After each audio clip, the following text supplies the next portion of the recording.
So, you're a new player and just bought the F-20A? Fear not, friend.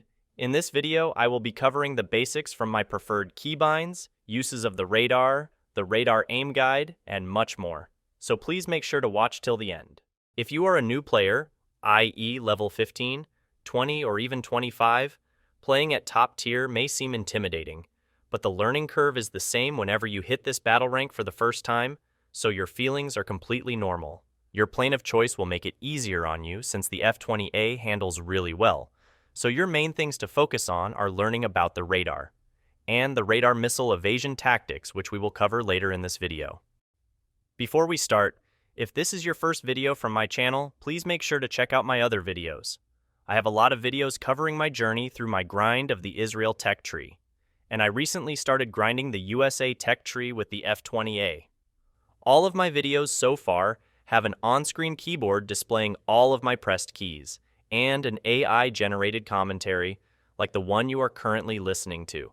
And I will soon be transitioning to a commentary with my actual voice, so please make sure to subscribe to follow my journey.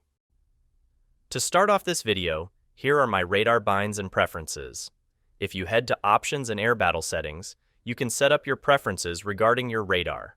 I prefer having the rectangular radar indicator on, since it's a bit easier to use for me personally. I also have target cyclic switching of aircraft radar and constant elevation of radar antenna off. I have them set up to be able to manually use these functions with the keybinds. While we're on the topic of keybinds, if you head to Controls, here you can set up your preferred binds for the radar. Switch Radar IRST Search On-Off is the button which turns on or off your radar. I have it bound to number 0 at the numpad.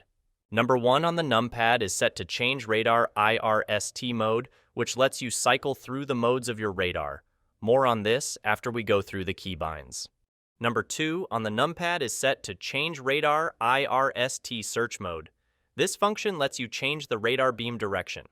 This is indicated by the green lines, or red in this case, which move out in front of your plane. These indicate your current direction and location of your radar beam and help visualize the search pattern which is used by your radar dish. The radar beam direction can be moved from left to right with the horizontal radar IRST target Q control axis binds, and if your constant elevation of the radar antenna is set to off, it can be moved to up or down by the radar IRST tilt control axis. It is worth noting that the radar's full scanning takes a longer time to complete as the radar has to scan a larger area, meaning that the radar targets are updated less frequently on the radar display. Number 3 on the numpad is set to change radar IRST scope scale, which basically lets you adjust the range in which your radar is scanning. You can choose from 19, 37, 74, and 148 kilometers in front of your radar. Number 4 on the numpad is set to select radar IRST target to lock. This is only useful if you have target cyclic switching of aircraft radar on. By pressing this bind, it will let you switch from one target to the next.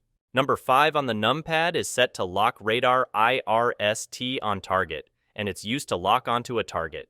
No matter if you have target cyclic switching of aircraft radar on or off, this is the key which lets you lock onto the target.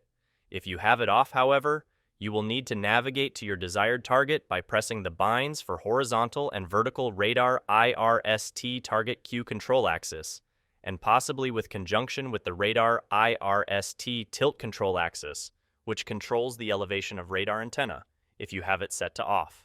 And last but not least, the delete button on the numpad is set to radar IRST beyond visual range combat, which turns on the ACM feature, which means air combat maneuvering. This feature will lock onto the first thing that it can find, which is on your crosshair. This feature is most useful in dogfights, especially when used in conjunction with the search mode, which will expand the view of the ACM. Now a bit about the different search modes. Each mode has its own abbreviation. SRC means search, PD means pulse Doppler, PDV means pulse Doppler velocity, and HDN means head-on. The first mode is SRC-PD, or Search Pulse Doppler. This mode detects the velocity of an aircraft in contrast to the zero velocity of the ground behind it. Or in short, It basically detects the movement of the targets, and it has almost zero ground clutter on the scope. The weakness of this mode is, if the target is notching or moving side to side, it can look like it has zero velocity on the radar since it's not getting any closer to or further away from the radar set relative to the ground behind it. This is a common tactic implemented to break lock on pulse Doppler radar sets, SRC, or search only. This mode also indicates the surface clutter. Radars operate by emitting radio waves which then reflect off of targets and return to the radar. Unfortunately, the radio waves also reflect off the ground and other objects, leading to unwanted returns known as clutter. The type of clutter modeled in warthunder is surface clutter, i.e. radar returns from the ground or sea. In-game surface clutter is modeled as a green haze covering areas of the PPI. The more severe the ground clutter, the more intense the haze gets. Anything more than mild surface clutter is usually enough to prevent the radar from picking up actual targets in the area the clutter is affecting. Likewise, clutter can prevent tracking radars from effectively tracking targets. The next mode is the SRC, PDV, HDN, PDV, or Pulse Doppler Velocity mode. This mode is basically the same as the normal Pulse Doppler mode, except that it displays the velocity of the target rather than the distance of the target on your radar scope. Or in short, it visualizes the target's speed rather than its distance. The HDN means head-on, and it's optimized towards detecting targets which are flying towards you, and it can detect and track targets at a further range, and more accurately than a regular Pulse Doppler mode. However, it has less range against targets flying away from you. As previously mentioned, there are two ways to select a target, and this is depending on if you have cyclic targeting on or off. The contacts on your radar are differentiated by a few ways. The friendly contact, which is illustrated by two parallel lines.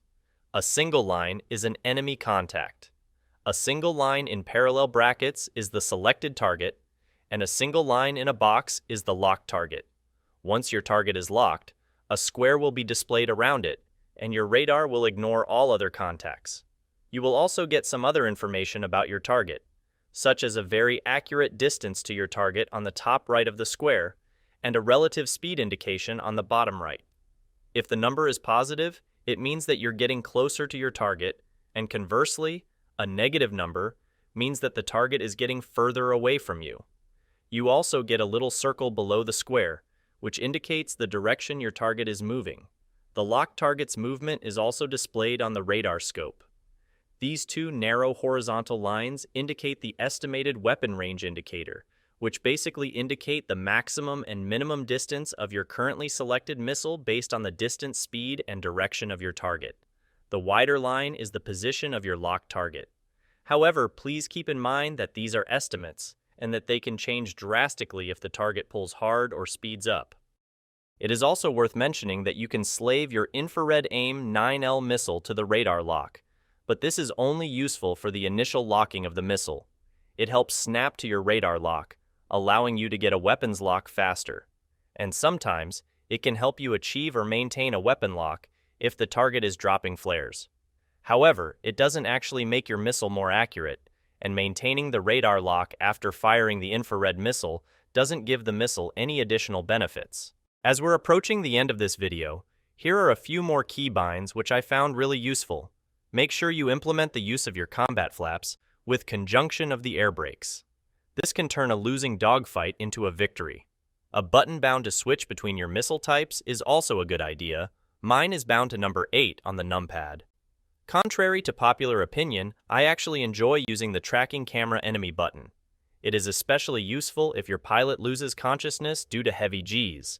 Flying low to the ground can help you evade enemy radar missiles by making them crash into the ground, so make sure you use this information to survive the chaos that is top-tier battles.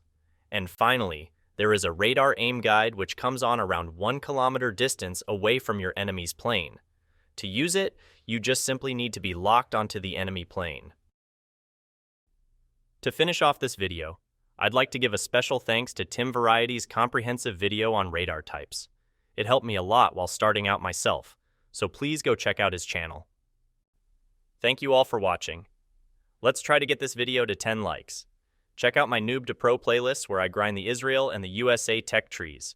Subscribe to be in the loop about new videos, and I'll see you all next time.